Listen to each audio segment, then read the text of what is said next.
guys, selamat tengah hari. Hari ini macam biasa kita ada buat pengantaran untuk barangan infak dekat penerima. So barangan dia seperti yang kat belakang.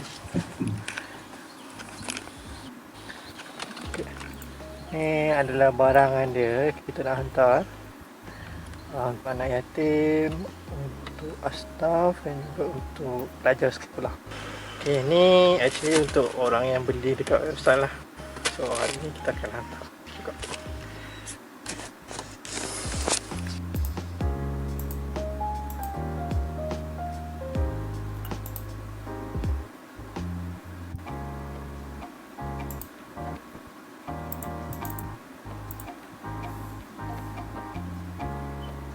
Kita jumpa dekat office lagi.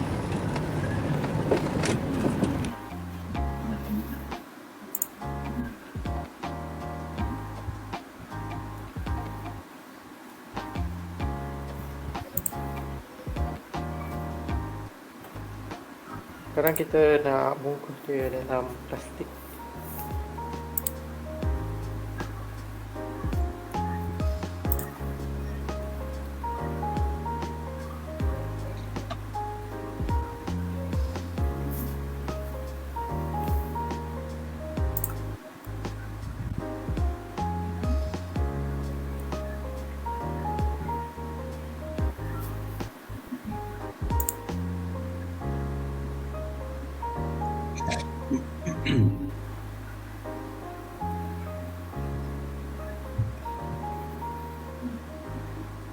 Satu dah selesai. Ya, aku dah selesai hantar barangan infak dengan barangan yang nak dihantar dekat customer. So, alhamdulillah. Cumanya sekarang ni PKP ni agak bahaya lah kot kalau kita nak keluar. So, aku cuba untuk kurangkan berada di luar and then just sampai situ hantar. Alright, thank you.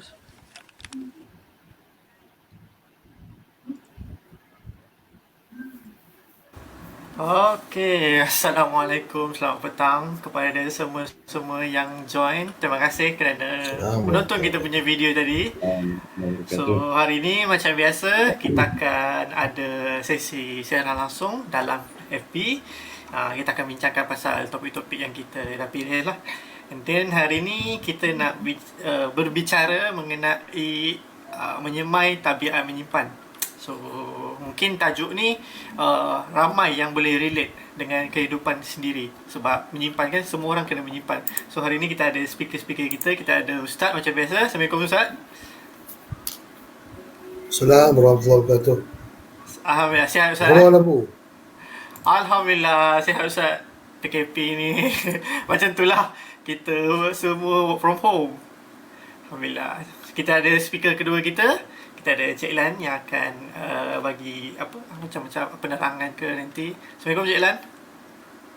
Waalaikumsalam warahmatullahi. Sihat ke Bu? Alhamdulillah sihat. Clear suara saya? Very clear. Bagus. Alhamdulillah. So hari ni kita nak berbincang lah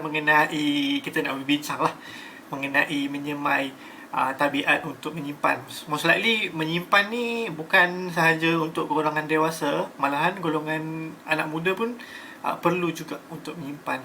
Jadi kita tanpa kita ni, sebab kita dah sediakan beberapa soalan untuk kita bincang. So kita akan teruskan dengan kita punya soalan lah. Sebab menyimpan ni most likely adalah benda-benda yang baik untuk saving akan datang, and then untuk masa raya akan datang. Macam saya pun menyimpan lambat sikit. Bukannya waktu sekolah ke apa, saya menyimpan waktu belajar sekolah menengah. So agak terlambat. So mungkin saya nak tanya pasal menyimpan ni kan kepada Ustaz. Adakah kita ni sebagai seorang Muslim dibolehkan kita mengumpul harta, dan kalau kita nak kumpul harta atau kita nak menyimpan ni, berapa banyak yang kita perlu simpan? Assalamualaikum warahmatullahi wabarakatuh. Waalaikumsalam. Wassalatu wassalamu ala Rasulillah wa ala alihi wa sahbihi wa mawala. Subhanaka la ilma lana illa ma 'allamtana tana innaka antal alimul hakim. Rabbi shrah li sadri wa yassir li amri wahlul 'uqdatam min lisani. Yang tidak asing lagi, Cik Lan. Sihat Alhamdulillah, terima kasih Ustaz. Ustaz sihat ah? Ceria awak Ustaz Alhamdulillah ni. sihat. Baju pun cantik. Berkenaan dengan soalan tadi ini ialah berkaitan dengan bolehkah seorang Muslim ataupun seorang itu mengumpul harta? Jadi jawapannya semestinya bolehlah, berdasarkan fitrah ataupun berdasarkan semula jadi insan ni dia memerlukan sesuatu untuk dia hidup, dia makan, dia minum, dan ini juga bertepatan kalau kita lihat dalam hadis yang diriwayatkan oleh Ibnu Majah, yang mana kita baca, sebaiknya dibaca selepas subuh. Antara doanya ialah Allahumma inni as'aluka ilman nafi'a wa rizqan thayyiba wa amalan mutaqabbala. Ya Allah, aku mohon kepadamu ilmu yang bermanfaat, rezeki yang baik dan amalan yang diterima. Termasuklah di dalam rezeki yang baik itu ialah harta lah. Harta yang kita nak cari, mungkin kita nak simpan, mungkin kita nak kumpul dan sebagainya. Selain itu dalam ayat Al-Quran juga cerita tentang cari rezeki yang halal, cari makan daripada sumber-sumber yang baik. Daripada sumber yang baik ni daripada rezeki yang halal lah. Dalam surah Al-Mu'minun ayat 51 Allah SWT berfirman, ya ayyuhar rusul kulu minat thayyibat wa'malu salihah. Wahai rasul-rasul, makalah dari benda-benda yang baik lagi halal dan kerjakanlah amal yang soleh. Jadi kat sini menunjukkan kepada mencari rezeki yang halal itu adalah satu kewajipan, dan mencari harta yang halal, harta yang baik untuk diberi makan sama ada keluarga diri sendiri, masyarakat dan sebagainya, itu adalah satu tuntutan. Dan disuruh pula dalam ayat ini, ayat surah Al-Mu'minun ayat 51, Allah suruh melakukan amal-amal soleh. Termasuklah amal-amal soleh ini ialah melaksanakan cari harta yang halal, rezeki yang halal, boleh dibolehkan, bahkan disuruh pada seorang Muslim itu untuk mengumpul harta dalam konteks ini mencari rezeki yang halal lah.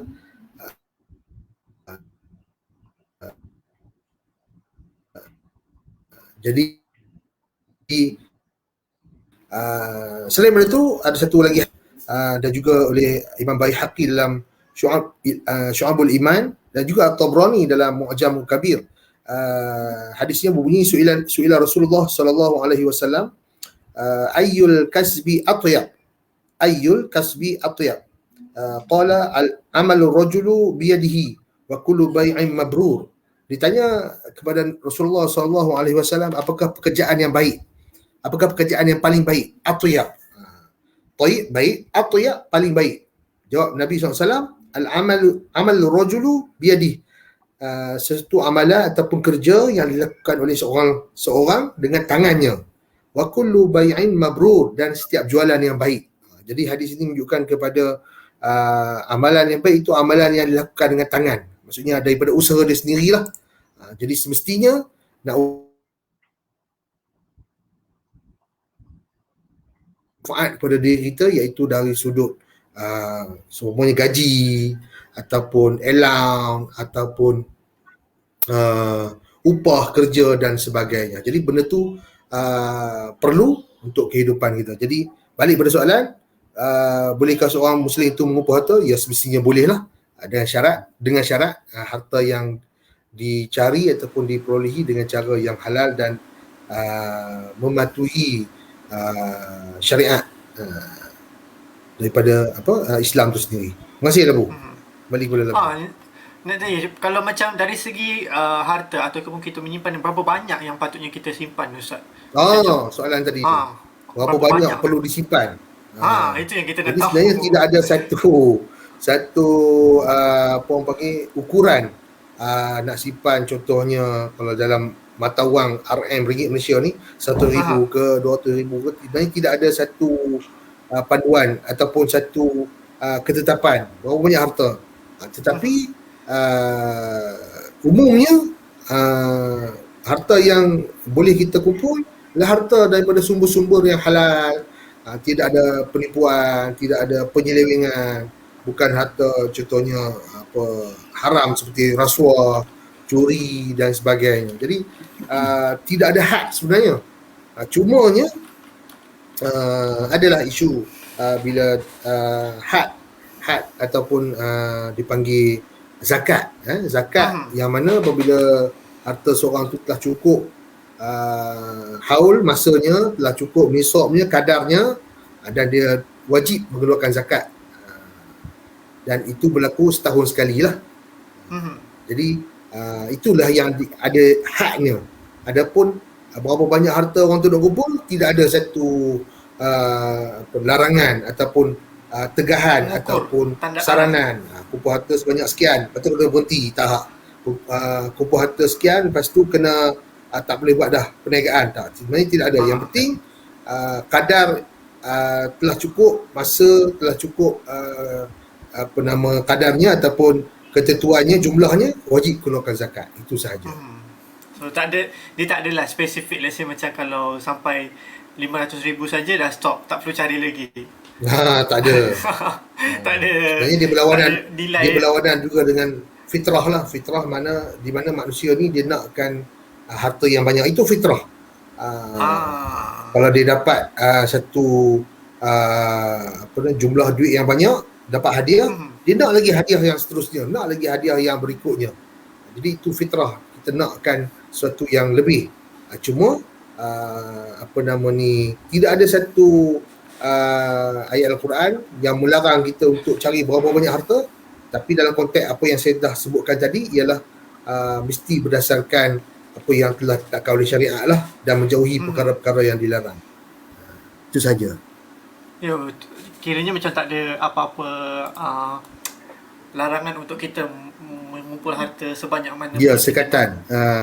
Tapi kalau macam saya pernah dengar juga, let's say kalau kita kumpul harta, kalaulah kita menggunakan harta tu dengan ke jalan yang baik, kiranya macam niat kita nak yang baik, so tidaklah macam ada sekatan untuk kita, ada had-hadnya untuk kita mencari.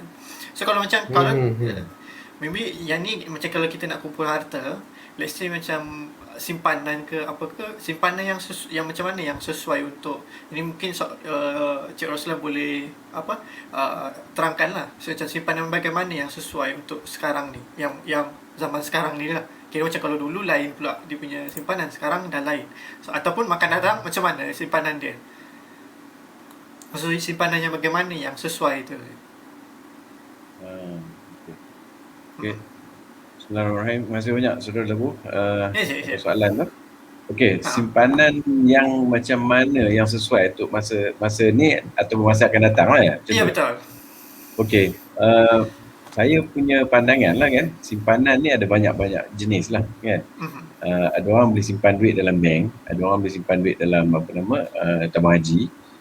Itu benda yang basic lah, kena ada simpanan kalau kita simpan dalam tabung haji umpamanya, duit untuk pergi ke Mekah tu kita boleh agihkan jugalah, maknanya katakanlah tiap bulan kita simpan 200 RM100 dalam tabung haji tu, kalau nak boleh digunakan sebagai satu simpanan untuk masa depan.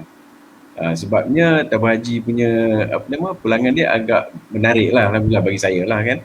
Sebab dia punya pulangan dia lebih kurang lah setahun dah 5-6% tu kira menarik lah bagi saya. Sekali-sekala dia drop, sekali-sekala dia naik kan. Jadi kalau kita simpan macam jenis macam tu, bagus. Ada juga orang yang start mengumpul emas. Saya ada reservation lah tentang emas. Ada reservation untuk orang yang basic ni, pemahaman dia basic saja tentang investment, boleh bermula dulu dengan simpanan di tabung haji, simpanan dalam bank-bank yang dikatakan bank Islam, agar dia ada riba lah kan dalam simpanan tu. Cumanya bagi yang slightly ada nak pandang jauh sikit kan, eloklah belajar sikit tentang simpanan yang boleh untuk sukuk umpamanya. Sukuk ni mungkin ramai orang tak pernah dengar, tapi sukuk ni dalam bahasa orang putih ni senang ingat, bond. macam James Bond nama dia kan. Jadi sukuk ni ada dijual. Sukuk ni kena carilah, kena cari. Jadi kalau misalnya orang nak simpanan sukuk pun boleh. Simpan tabung haji, simpanan sukuk, simpan dalam ni. Sukuk ni Islamic bond maknanya. Okey. Pada orang yang mempunyai jangka umur dia tu dikatakan dia masih muda, eloknya dia mencuba pelajari tentang simpanan berbentuk masa depan, bentuk pelaburan. Jadi simpanan pelaburan ni yang paling senang dan mudah ialah unit trust lah kan, atau mutual fund. Unit trust ni pelbagai bank yang Islamik dah offerkan panel-panel syariah yang memantau dana-dana mereka ni. So boleh mencuba macam tu juga. And then Labu, are you there? Labu hilang kan. Okay, sabar saya sambung sikit lagi. Pada mereka-mereka yang savvy, boleh cuba simpan untuk beli rumah. Sebab rumah ni kalau kita beli untuk rumah kita sendiri pun, dia boleh dikatakan forced saving. Simpanan yang dipaksa, simpanan terpaksa atau simpanan yang dipaksa. Sebab bila kita simpan dalam hartanah kita ni, harga rumah tu akan meningkat. Kemudian bulan-bulan kita terpaksa bayar kat bank. Tapi kalau kita ambil insyaAllah yang bank Islamnya, kan, yang dikatakan bank Islam lah kan, kita boleh nampak macam seolah-olah benda tu juga boleh dijadikan simpanan untuk masa depan. Itu yang sebagai pembuka kepada perbincangan kita lah ini kot Labu. Sekejap. Saya tengah setting saya punya kamera. Okey. Sampai suara saya masih. Okey, kalau macam simpanan tu, dia tak semestinya berbentuk duit lah kan, Cik? Macam kalau orang tu ada duit, maksudnya tak semestinya bentuk. Ya, tak semestinya berbentuk duit. Dia itulah katanya. Katakanlah dia suka membeli emas. Pada pandangan saya, kalau nak beli emas, elok beli untuk isteri. Macam tu. Kalau saya lah kan, walaupun emas berbanding dengan emas emas jongkong ke, emas yang dia panggil gold bar dan sebagainya, emas untuk isteri actually dia mungkin lebih mahal sikit lah sebab dia ada ukiran dan sebagainya. Tetapi bagi saya, kalau nak beli jongkong tu, dia ada risiko-risiko dia dan masalah-masalah lain. Bukan kata tak boleh. Untuk anak-anak muda, bagi saya, emas ni memang ada dalam hadis yang Nabi galakkan gunakan dinar. Di sini ramai orang confuse sebenarnya. Bagi saya kan, dalam ini mungkin Ustaz lebih arif lah daripada saya untuk kupas pasal dinar ni, dinar emas. Memang kita digalakkan untuk simpan emas. Cumanya dinar tu digalakkan sebagai wang yang digunakan sebab dinar ni actually very stable. Sebab tu kalau kita simpan dalam emas, sekarang ni orang tengok emas tengah naik dan emas tengah turun. For example, emas tengah turun dia kata beli. Boleh je, tak ada masalah. Tapi untuk anak muda, the strategy for investment is not really goal lah. Jadi sini saya nak ceritakan konsep yang Al-Falah bawa kan. Kita kena ada dua jenis aset. Satu aset kita panggil aset penjana kekayaan atau penjana kemewahan. Maknanya aset tu, bila kita kumpulkan aset yang tu, suatu masa nanti aset tu akan menggantikan kita punya income. Itu dinamakan aset penjana kekayaan. Okey. Aset yang jenis kedua ni dipanggil aset keselamatan. Aset keselamatan ni dia tak boleh digunakan untuk memberi income. Dia tak ada income. Kalau nak income from, you kena jual aset tu. Jadi dia ada two types of assets ya. Satu aset penjana kekayaan, satu aset yang keselamatan. Aset penjana kekayaan bila kita kumpul, dia akan memberikan kita hasil dalam bentuk dividen sebagainya. Silap-silap satu masa nanti kita terkejut. Dividen tu dia boleh jadi income kita. Kita katalah dapat gaji 5,000 sebulan contohnya. Tapi aset penjana kekayaan tu pun boleh bagi kita income 5,000. Jadi di situlah kita nak anak-anak muda ni berfikirkan dahulu, fokus on aset penjana kekayaan sampai dia dapat income yang 5,000 tu. Maknanya dia nak pergi kerja, dia boleh pergi kerja. Tak nak pergi kerja pun tak apa, dah ada 5,000 masuk. Automatic. Itu contohnya lah, contoh aset yang penjana kekayaan ni biasanya dalam bentuk dividen, dalam bentuk sewaan dan sebagainya. Aset keselamatan ni, dia lebih kepada orang-orang yang lebih berumur. Sebabnya orang-orang yang berumur ni, dia punya masa macam umur saya lah kan, dah 50 lebih ni, masa kita nak ke kubur tu dah dekat. Jadi masa nak mengimpun tu kan, pendek tak ada masa lagi dah nak time. So elok macam tu kita selamatkan kita punya aset tu dulu. Jangan masuk dalam tempat-tempat yang volatile. Pada ketika itulah kita boleh nak membelikan emas ke satu lagi panggil silver Si- perak Perak. negeri Perak lupa pula emas dan perak. Gitu. Jadi boleh bila meningkat umur tu baru cantik beli aset macam tu. Itu pandangan saya menerusi kajian-kajian yang cetek saya lah. Itu dia. Nak tambah sikit cik. Kalau let's say lah kecik, dia kalau umur contoh macam umur 20-an, dia ada spesifik cik macam 20-an, this type of simpanan yang sesuai. 30-an simpanan ini yang sesuai, simpanan A contohnya. Kalau 40 simpanan B contohnya. Ada ke macam tu cik? Dia punya ni. Ya. Dia sebenarnya dia panggil risk profile. Profil risiko dia. Maknanya sepatutnya anak-anak muda ni dia kena ambil yang paling high risk. Dengar sini baik-baik. Saya tak suruh ambil forex Saya cakap maksud dia dia sepatutnya memikirkan jangka panjang dulu. Okey. Tapi jangan tu ambil yang high risk. Maksud saya macam tu. Maksud saya ialah dia kena adventure sikit. Katakanlah sekarang ni ada tempat-tempat yang memberi pulangan 10% setahun, ada tempat-tempat yang memberi pulangan 5% setahun. Dia eloknya ambil yang 10% setahun. Saya memberi larangan kepada sesiapa yang nak ambil 15% setahun ke atas yang ada dana itu sangat-sangat berbahaya. Maknanya kena belajar. So bagi saya lah senang cerita, saya tak suka forex sebab walaupun ada orang kata Islamik, bagi saya masih ada elemen perjudian. Itu pandangan saya. Jadi jangan ambil forex sebab kita membeli duit. Itu ceritanya. Kalau kita membeli duit sebenarnya bagi saya apa yang saya faham dulu, even dulu pun pada tahun 2005-2006 saya pernah terbaca dalam pakar kewangan kita Dr. Zahiruddin. Pada ketika itu pun dia memberi pandangan yang forex ni tak bagus pada ketika itu. Jadi sekarang saya tak tahulah apa pandangan dia. Tapi jadi saya memegang pada kata-kata tu dululah. Kan sebab kita membeli aset-aset forex ni tak bagus. Jadi jangan ambil yang high risk dan jangan teruja.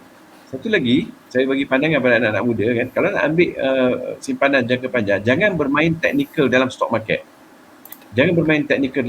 Teknikal ni maksud dia tengok data-data stock market atas harian. Dia akan tengok momentum, dia akan tengok candlestick. Benda tu bagi saya again, ini pandangan saya dan untuk diri saya saja, bagi saya itu tak Islamik. Sebab dia ada elemen perjudian di situ. Sepatutnya kita invest dalam stock market untuk memiliki bisnes orang tu.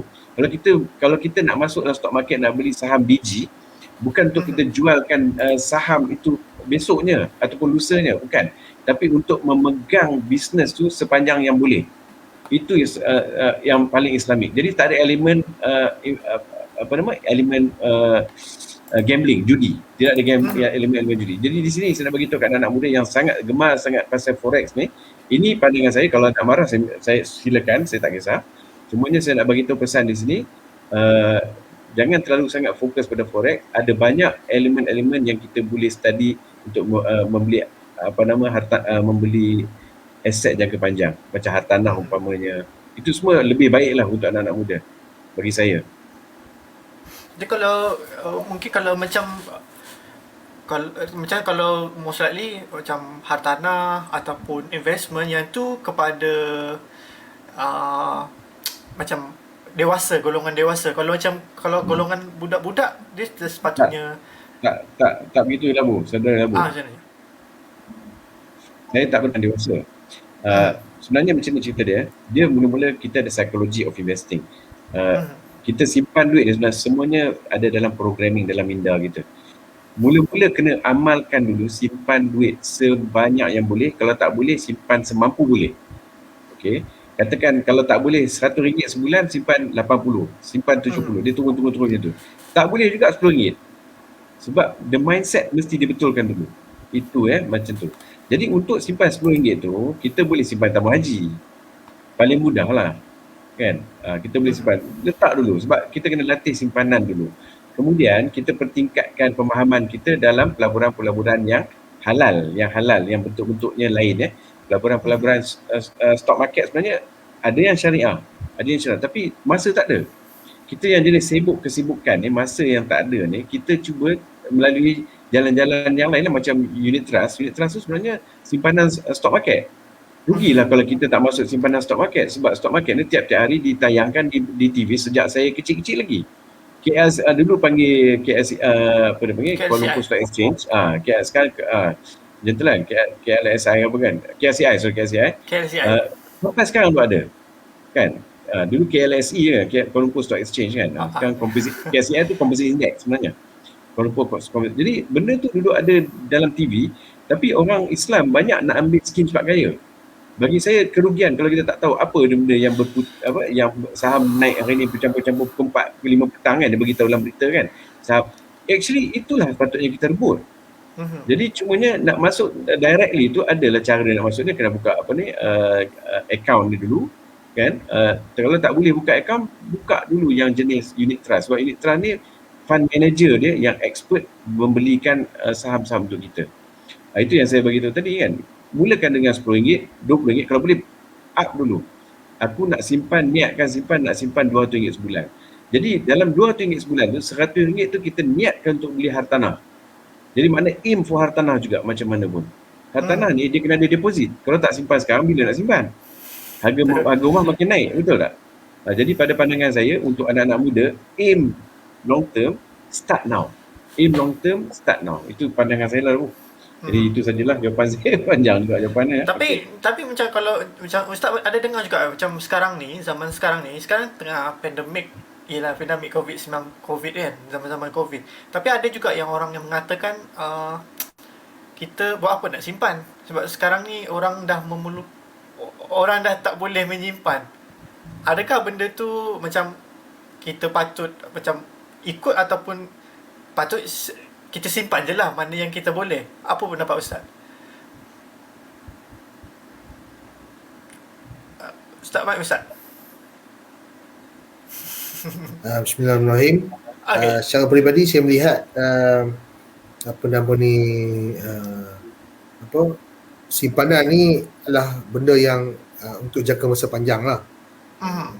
Ada juga orang simpan untuk jangka masa pendek, tapi kebanyakannya akan simpan untuk jangka masa panjang, ataupun buat simpanan secara bulanan, ataupun ada yang buat mingguan. Kalau kita lihat sebelum ni masyarakat kita banyak yang istilah dia main kutu main kutu. Sebab apa? Sebab nak memupuk tabiat menyimpan tu, daripada sebenarnya yang main kutu ni sebenarnya yang dah pekerja lah.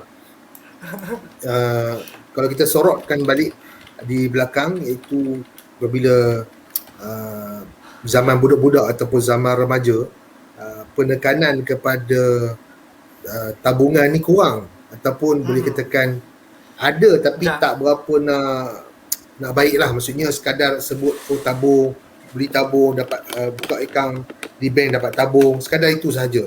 Tapi penekanan dari sudut kenapa, ataupun matlamat, ataupun apa yang patut dibeli nanti, tak diberi penekanan. Sebagaimana yang Cik Lan sebut tadi lah, kita ada simpanan untuk aset, umpamanya emas,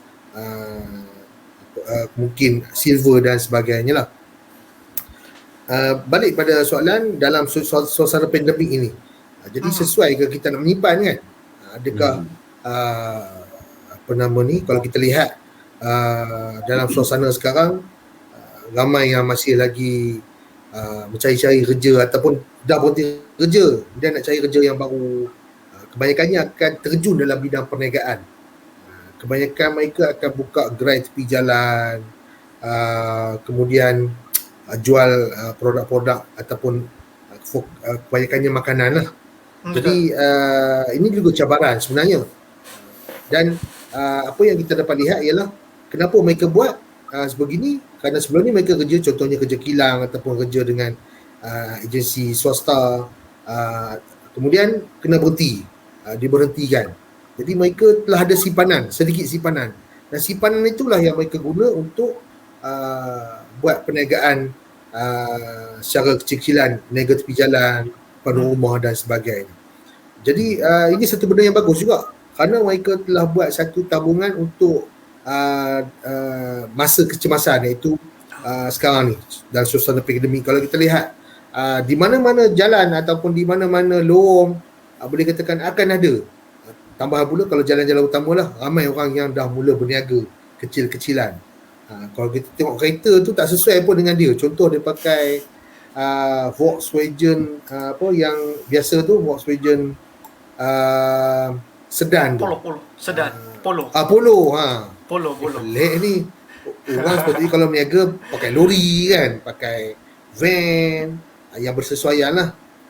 Jarang lah orang pakai Volkswagen Polo untuk berniaga, tapi ada. Saya pun dah tengok benda tu.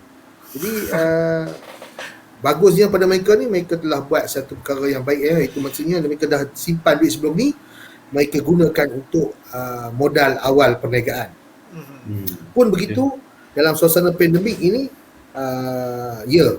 bagi sebagaimana perkongsian kita yang sebelum ni kita pernah sebut, kalau pejabat awam ataupun orang yang makan gaji ni dia pun tak rasa terbeban lah, tak terjejas sangat lah. Mungkin terjejas dari sudut kerja lah, kerja tugasan kerana kena BDR, bekerja daripada rumah dan sebagainya. Tapi dari sudut pendapatan mereka tak terjejas sangat, dan tak terjejas langsung lah pada pengamatan saya, kerana mereka tak kena potong gaji, tak kena lihatkan kerja dan sebagainya. Kerja mereka okey, gaji pun okey lagi lah. Walaupun ada potongan yang dimaklumkan oleh kerajaan sebelum ni, bagi saya sangat minimum lah, RM10 ke RM20 atau bawah RM50 sangat minimum. Jadi pada golongan yang pejabat awam khususnya, mereka mestinya melihat perkara ini untuk simpanan jangka masa panjang. Kerana kita menghadapi pandemik yang tak pernah dijangka, kemungkinan akan berlaku lagi ataupun berlanjutan pandemik ini sampai masa yang kita pun tak tahu. Jadi perlu simpanan. Sebagaimana disebutkan Cik Lai tadi, simpanan dalam bentuk hartanah, simpanan dalam bentuk mungkin aset emas, ataupun, dan pada saya benda yang mudah lah, benda yang mudah untuk dipegang bagi kalau wanita ni. Sebenarnya sebelum ni mindset kebanyakan orang bila sebut tentang emas, bila saya membaca, mengkaji sedikit, kebanyakannya sebut emas tu dalam bentuk perhiasan. Tapi sekarang ni dah banyak emas dalam bentuk gold bar. Jadi boleh disimpan. Ataupun ada juga yang dibuat akaun emas. Akaun emas bukan pada syarikat semata-mata, ada di bank, tak silap saya di bank muamalat umpamanya. Bank Kuwait Finance House, KFH, Bank Kuwait Finance House, dan banyak lagi bank lah yang buat akaun emas. Jadi benda ni satu benda yang positif dan semestinya patuh syariah lah. Dan pada saya satu ruang untuk orang buat simpanan secara berkala, kerana simpanan dalam bentuk aset ni ia membantu untuk jangka masa akan datang. Dan kita letakkan siap-siap sebagaimana yang sebutkan Cik Lai tadi, matlamat dia bukan kita beli hari ni esok nak jual, tak. Beli hari ni untuk jangka masa akan datang, maksudnya jangka masa panjang lah. Jadi balik pada soalan, sesuai tak masa pandemik ini untuk nyimpan? Semestinya sangat sesuai. Dan apatah lagi kita perlu berhati-hati dalam perbelanjaan supaya apa yang kita beli itu adalah keperluan, bukan kehendak nak tukar kereta zaman sekarang, waktu sekarang ni, lepas tu nak upgrade rumah umpamanya, ataupun nak buat majlis yang grand-grand. Apa matlamat dia? Kalau sekadar nak bagi makan orang, buat bungkus tapau, cukup. Orang buat, contoh paling bagus sekarang ni ialah orang buat majlis kahwin, akad nikah, jimat kos. Akad nikah tu proses yang pertama. Ada akad nikah, semestinya adalah majlisnya kan. Buat majlis jamuan makan, tak perlu kos yang tinggi, bungkus sahaja dan boleh diedarkan, ataupun drive thru sahaja dengan di rumah pengantin dan sebagainya. Benda ini yang kita tak pernah fikir sebelum ni, dan ia telah berlaku, dan semestinya ia memberi kelebihan yang banyak kerana tak perlukan kos yang pelbagai, yang perlu nak pengantin set tempat duduk pengantin, nak itu tak perlu basuh pinggan, tak perlu basuh periuk, kurang tenaga kerja. Jadi sesuai sangatlah untuk orang yang tengah dalam suasana yang sekarang ini memikirkan kepada dana 10 tahun akan datang ataupun 5 tahun akan datang. Kalau kita lihat untuk anak-anak umpamanya lah yang masih lagi bersekolah ataupun di universiti, berapa tabungan yang mereka ada? Kalau setengah berapa, kalau di yang itu yang di bawah kerajaan, itu bagus, satu benda yang positif lah. Kalau di Perak ni agensi kerajaan negeri melalui Yayasan Perak ada memberikan voucher 200 kepada anak-anak yang lahir ataupun bayi yang lahir di Perak bermula 2010. Jadi siapa yang nak menabung di SSPNI yang Islamik telah ada skim ini. Kalau kita mereka mencarum je RM50 terus dapat 200. Jadi tambahan RM250. Itu satu usaha yang baik daripada agensi kerajaan lah untuk membantu membina tabiat ataupun tabiat menabung tu telah digilap daripada kecil lah. Jadi semestinya kepada golongan, sama ada golongan muda ataupun golongan senior, warga emas, sebagian orang yang mungkin harta yang banyak, dia kata apalah sangat sekarang ni, sebagian Encik Lan sebut tadi lah kan, masa pun dah tak banyak, lepas tu nak bagi kepada orang dan sebagainya. Itu satu benda yang positif juga, kerana dia tahu tentang keadaan kewangan dia dan dia rasa stabil, dan dia boleh masuk pada program infak umpamanya, kemudian buat wakaf. Kadang-kadang orang melihat harta sebagaimana yang Cik Lan sebut tadi, untuk jangka masa panjang, orang anggap harta tu untuk kepentingan peribadi. Sebenarnya tidak, dia boleh gunakan untuk pembangunan rumah. Boleh dihadiahkan ataupun dalam konsep Islam dia panggil hibah lah, ataupun boleh diwakafkan. Lagi pahala wakaf ni cukup luar biasa lah, kerana dia memberikan apa yang daripada diri dia ataupun harta dia kepada orang lain demi keredaan Allah SWT. Jadi semestinya balik pada soalan tadi, pandemik ini boleh sesuai tak untuk menyimpan? Sangat sesuai untuk jangka masa akan datang, untuk masa kesusahan, untuk anak sambung belajar, untuk yang nak kahwin, untuk yang tabungan kecemasan, khususnya bagi orang yang ambil takaful umpamanya kan. Ada orang beritahu saya, takaful ni kadang-kadang tak bagus pun. Pasal apa? Sebab saya tak sakit, saya tak ada apa-apa musibah, saya tak ada apa-apa kesusahan, apa saya nak menyimpan dalam takaful, saya sihat. Lagipun saya masih lagi bekerja di sektor kerajaan ataupun swasta yang stabil. Ialah dalam keadaan dia sihat, boleh pergi kerja, naik motor, naik kereta dan sebagainya, okeylah. Tapi bila dia susah, dia sakit, sebenarnya inilah dana yang penting, itu takaful ataupun prevention, dana untuk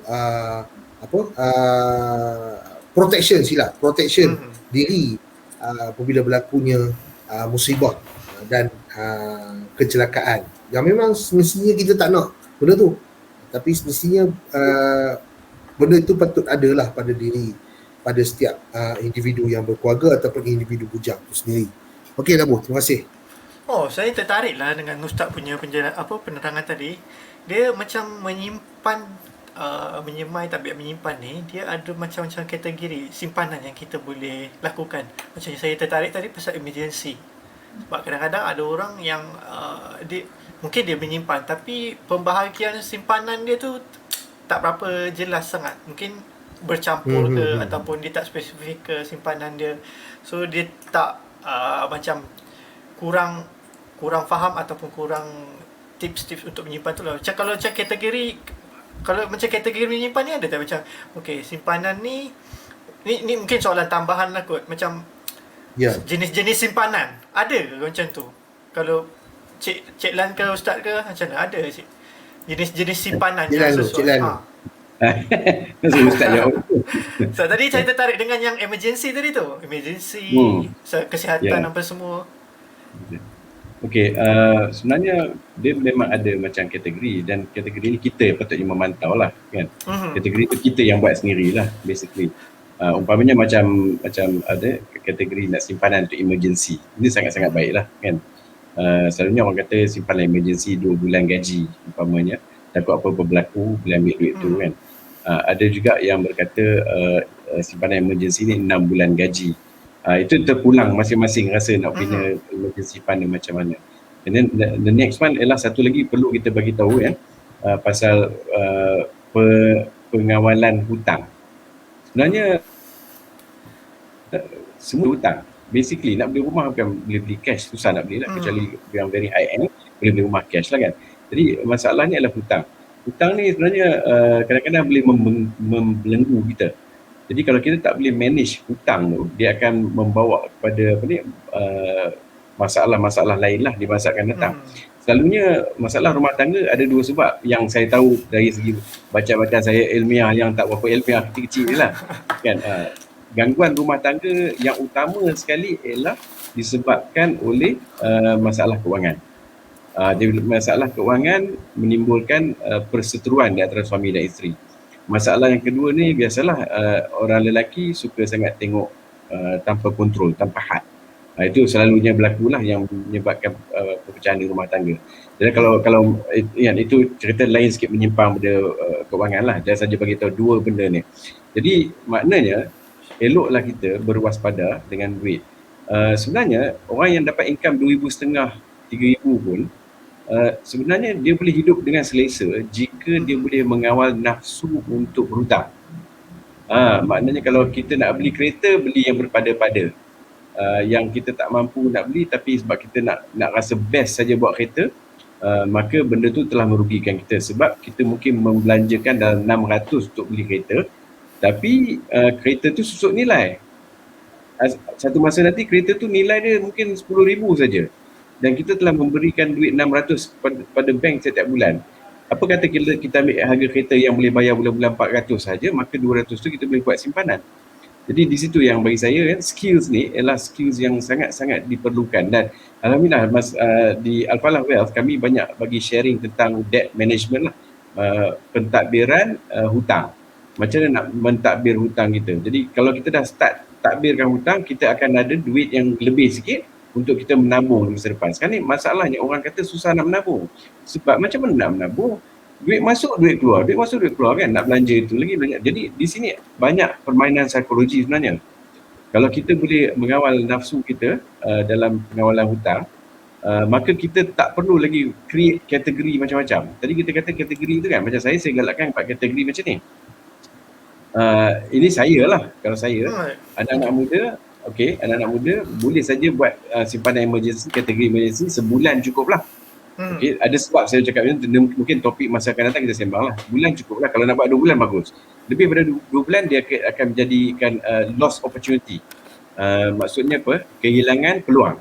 Kalau kita kumpul duit selama 6 bulan hanya untuk emergency, dia ada kehilangan peluang. Di situ So maksimum 2 bulan, saya galakkan sebulan saja untuk emergency. Kemudian kita binakan satu kategori lagi untuk kita buat simpanan hanya untuk tabung haji, nak pergi Mekah. Sebab dulu kami tak faham pasal tabung haji dulu. Memang tak faham, rupanya nak kena ada minimum 1,300. Jadi ramai orang tak tahu, orang pun tak kata esok nak tua, esok pun nak kumpul duit contohnya kan. Jadi terjadi kat saya lah. Kan dah buat umur dalam 45 baru dah terfikir nak pergi haji, tengok nak kena register dah berqueue pula dah. Kita tak tahu benda tu. Jadi anak-anak muda sekarang baik start kategori tu, RM50 pun tak apa. Cara nak manage ialah buka ledger, beli buku 35 pun tak apa, atau pakai Microsoft Excel pun tak apa. Tiap-tiap bulan asingkan satu untuk emergency, tak kira berapa ringgit, RM10, RM20, tak kira. Targetnya ialah untuk sebulan gaji atau 2 bulan gaji. Yang pergi Mekah ni tadi, anak-anak muda 20 tahun, simpanlah agar dapat pergi Mekah pada umur yang muda. Mungkin umur 35 dah boleh pergi Mekah. Itu kategori untuk pergi Mekah. Yang ketiganya ialah kategori untuk masa depan. Kategori masa depan ni contohnya nak beli rumah ke, kan? Nak beli rumah nak kena kumpul deposit. Jadi buatlah kategori untuk hartanah. Jadi bagi saya 3 benda ni dah cukup bagus. Lepas tu satu lagi yang saya galakkan sangat-sangat anak-anak muda ni kan, sebab saya belajar pada kawan saya, Kawan saya ni sahabat baik saya di Taipei, dia seorang doktor, kalau dia dengar saya tak tahu lah, saya minta maaf lah kan. Sekarang ada Jadi 6 yang menonton je. tak tahulah kalau dia dengar cerita ni. Dia berceritakan yang dia cuba amalkan memberi sedekah setiap hari. Setiap hari kena cari jalan juga, walaupun RM1. Kena memberi sedekah setiap hari walaupun RM1. Jadi kalau RM1 sehari, maknanya RM30 bukan banyak pun sebulan, betul tak? Sebulan. Jadi kategori sedekah tu kena ada. Sebabnya ialah harta kita ni kan, harta kita ni sebenarnya kena dikongsi. Sebab kalau tuan-tuan ni lah, tuan-tuan pendengar dengar ni, tuan-tuan dan puan pendengar, masa Nabi di Makkah lalu, banyak surah-surah pendek, surah-surah makiyah, contohnya surah Al-Humazah, surah Al-Fajr, surah Al-Ma'un, banyak menekankan yang memberi pada anak-anak yatim, banyak menekankan jangan melarang kita tamak. Ini peringkat awalan Islam. Maknanya kita ni baru nak belajar pasal Islam, sekarang ni macam saya lah, baru nak belajar taktih, kena ingat tu. Maknanya kita kena ada kategori untuk sedekah. Kita setiap binakan dulu sekarang sedekah. Cuba amalkan, RM1 sehari pun tak apa.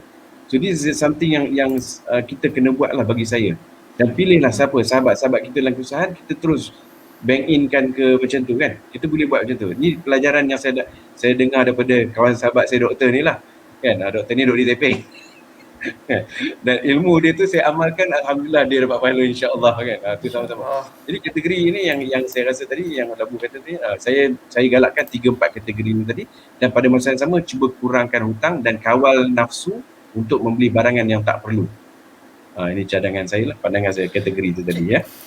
Ya, maybe saya ada macam tertarik lagi sikit, Cik. Macam saya pun dulu saya ada buat simpanan, tapi kadang-kadang kan kalau kita macam mana nak kawal simpanan kita tu, sebab kadang-kadang kita terpakai juga simpanan tu. Betul. Kadang-kadang lah. So betul. ada apa-apa tips ke ataupun cara ke kita nak macam saya cakap tadi, sebenarnya pelaburan dan simpanan adalah isu psikologi. Psikologi ni maksudnya benda tu duduk di dalam minda. Minda ni sebenarnya kalau kita belah otak, kita tahu otak tu aja. Tapi minda tu akal yang Allah bagi. Akal yang Allah bagi ni sebenarnya ialah untuk melawan hawa nafsu. Jadi di situ kita kena sentiasa berdebat dengan diri kita. Sentiasa kena memujuk diri. Skills pujuk diri is very important. Skills tu kan nak bagi tahu, adakah iPhone 1800 tu patut dibeli ataupun kita boleh beli memadai dengan phone RM500 contohnya. Jadi di situ kita boleh pujuk diri kan.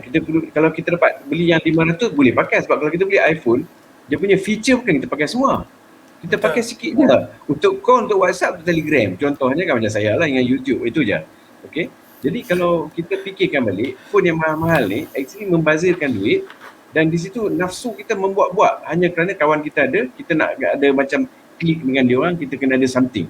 Jadi ini masalah-masalah yang kita hadapi sebagai umat Islam. Umat Islam banyak terperangkap macam tu. Sebab tu saya galakkan tuan-tuan puan kena baca buku Millionaire Next Door by Dr. Thomas Stanley. Buku ni dia menyatakan milioner sebenarnya ialah milioner yang bawa kereta buruk. Di New Zealand banyak lah orang macam tu. Di New Zealand sampai dia mati baru orang tahu dia milioner. Sebab selama ni dia dah bawa sebagai buruk kan. Jadi buku tu sangat bagus sebab dia bagi tahu di Amerika golongan-golongan milioner yang sebenarnya ialah bukan bawa kereta mewah. Golongan-golongan milioner sebenarnya ialah kereta biasa-biasa, kereta kencang. Dia macam tu. Lepas tu aset dia parking aset dia. Dia macam tu sebenarnya. Jadi inilah yang sangat penting. Maknanya dia orang tu kalau bukan Islam boleh melawan hawa nafsu. Sepatutnya orang Islam lebih kuat lah lawan hawa nafsu kita kan. Ini yang saya sharing dalam ilmu dalam falsafah lah. Sebabnya saya sendiri ada masalah kewangan dulu. Masa saya jadi lecturer, gaji ialah alhamdulillah Allah bagi gaji lecturer banyak lah kan masa dulu. Bila gaji banyak orang kata periuk besar, kerak pun besar. Perbelanjaan tu menyebabkan saya terperangkap dengan kredit kad. Ni ceritanya kredit kad. Jadi lain kali lah kita cerita pasal kredit kad. Jadi saya terpaksa mencari jalan untuk keluar kredit kad. Dapatlah ilmu, Allah bagi ilmu. Ilmu tu lah yang saya nak sharingkan. Macam mana nak hapuskan hutang, termasuk hutang rumah dalam tempoh 7 hingga 9 tahun ataupun tempoh 5 tahun pun boleh buat. Habis langsaikan semua hutang. InsyaAllah. Jadi ini yang kita sharingkan lah. InsyaAllah. Mungkin saya boleh share sikit. Saya bagi link kot Labu boleh share tentang ceramah hutang saya, boleh ke? Boleh link dekat ni. Nanti Labu letak dalam komen ke apa ke? Boleh? Saya letak. Boleh masuk tu. Jadi kalau untuk budak-budak cik, untuk budak sekolah. Sebab kita tahu macam menyemai untuk menyimpan ni most likely daripada kecil ataupun daripada golongan dewasa. Kalau macam budak-budak ni, apa cara yang kita boleh bagi supaya dia, ustaz ke cik ke, yang kita boleh Ustaz. ajar? Ustaz sila ustaz. Apa yang cara kita boleh ajar atau galakkan kita untuk anak-anak ni? Anak-anak, maksudnya anak-anak, so kita nak train kan? Bismillah, berkaitan dengan didikan ataupun nak semai, itulah dipanggil semayan tu. Tajuk kita pun menyemai. Menyemai ni dia benda-benda yang tak ada pada benda yang ada, ataupun dalam istilah ataupun peribahasa masyarakat Melayu ni selalu sebut melentur buluh biarlah daripada rebungnya. Maksudnya bila nak buat sesuatu tu, biar daripada kecil dia diasuh, dia dididik, dia diberi penekanan pada perkara tersebut. Dan inilah yang saya rasa Cik Lan dah sebut tadi berkaitan dengan kaedah untuk memupuk tabiat menyimpan ni. Yang pertama, kena paksa. Ini mesti wajib.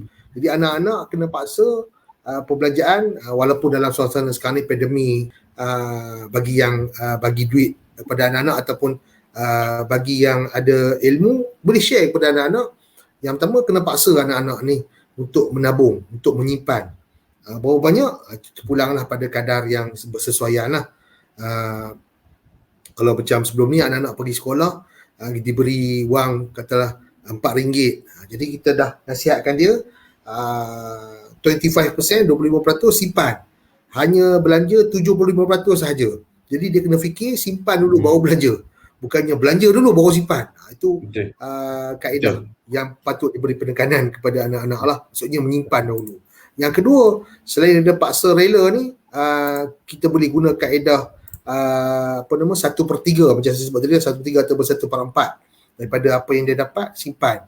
Jadi budak-budak ni ataupun anak-anak dia bila beri penekanan sejak kecil, dan pastinya ibu bapa dia pun buat lah.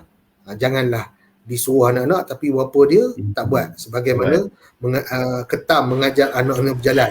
Memang tak akan lurus, memang tak akan tepat, asyik melencong saja. Kerana apa? Kerana dia sendiri tak betul. Jadi kaedah tu 1/3 ataupun 1/4.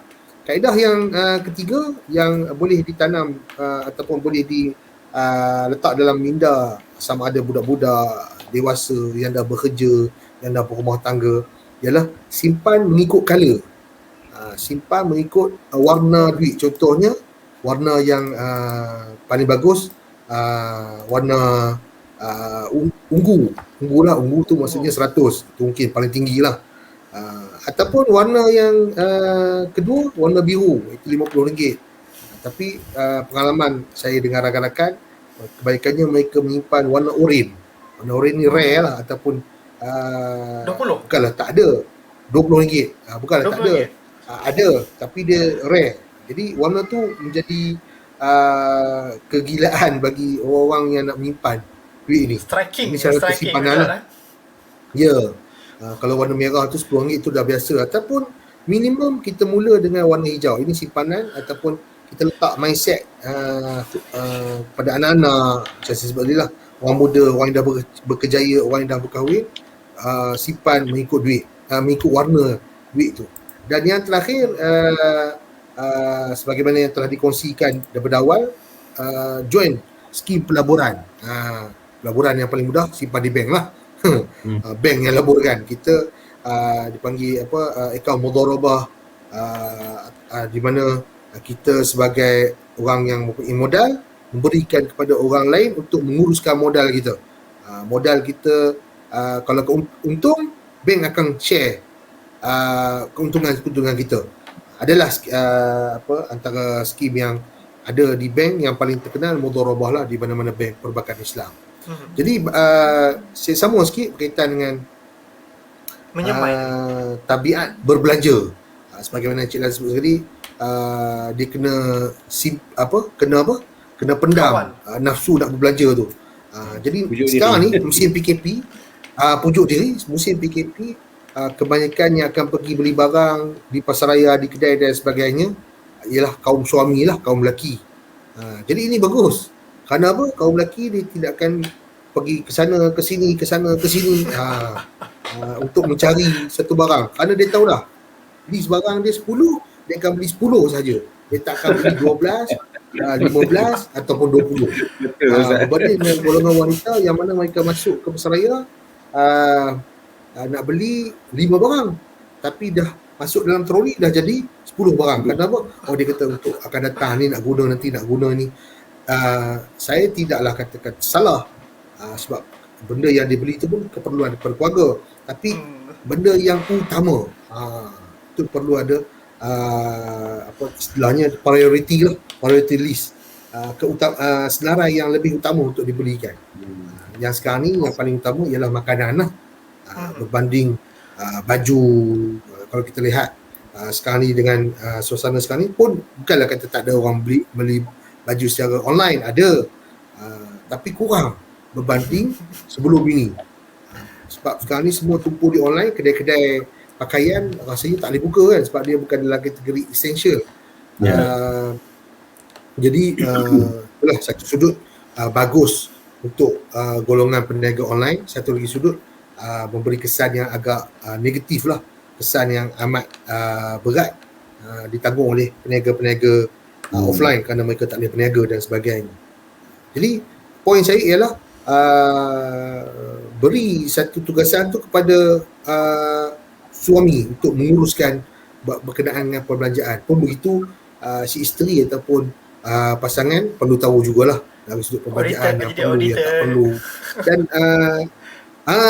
jadi auditor yang tak bertauliah lah. Nak bertauliah kena cari Cik Lan. Saya betul dalam suasana pandemik ini, nasihat saya kan dalam 2-3 hari ini, bukan 2-3 hari, semalam ataupun 2 hari lepas ada isu Astro umpamanya, ataupun syarikat telekomunikasi yang berbayar lah, syarikat penyiar TV yang berbayar. Jadi nasihat saya kadang-kadang kepada orang yang yalah mereka ada duit nak bayar bulan-bulan, tapi kadang-kadang menonton TV sekadar sejam sehari, selain benda tu ber-FB saja ataupun di telefon yang lebih lama, masa yang lebih lama, why not? Inilah masanya untuk memotong perbelanjaan tersebut. Contohnya bil-bil internet yang tinggi. Sekarang ni kalau kita lihat, kalau orang tanya, mungkin orang tanya, macam mana nak nabung? Semua kena bayar. Nabung. Bil telefon. Cik Lan, bayar sewa rumah. Takkan bayar rumah saya nak kurangkan daripada 700 kepada 350. Mana mungkin. Nanti saya lah kena keluar pada rumah tu. Jadi cara macam mana? Kita potong perbelanjaan yang kurang perlu. Kurang perlu. Contohnya macam saya katakan tadi, Astro. Di rumah, kalau kata rumah ada internet, sekarang TV online pun dah ada. Ataupun kalau nak jimat, beli je sistem macam ada yang promote Android box lah, apalah, itu terpulang lah pada bajet masing-masing.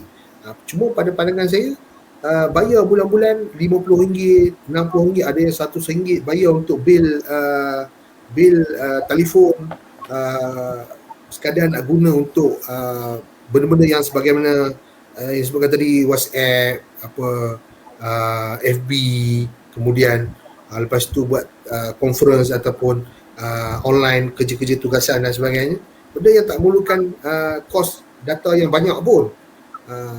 Bahkan sekarang ni pun dah ada plan yang lebih murah, plan prepaid daripada pelbagai syarikat telco yang hanya mengenakan charge tak sampai RM50.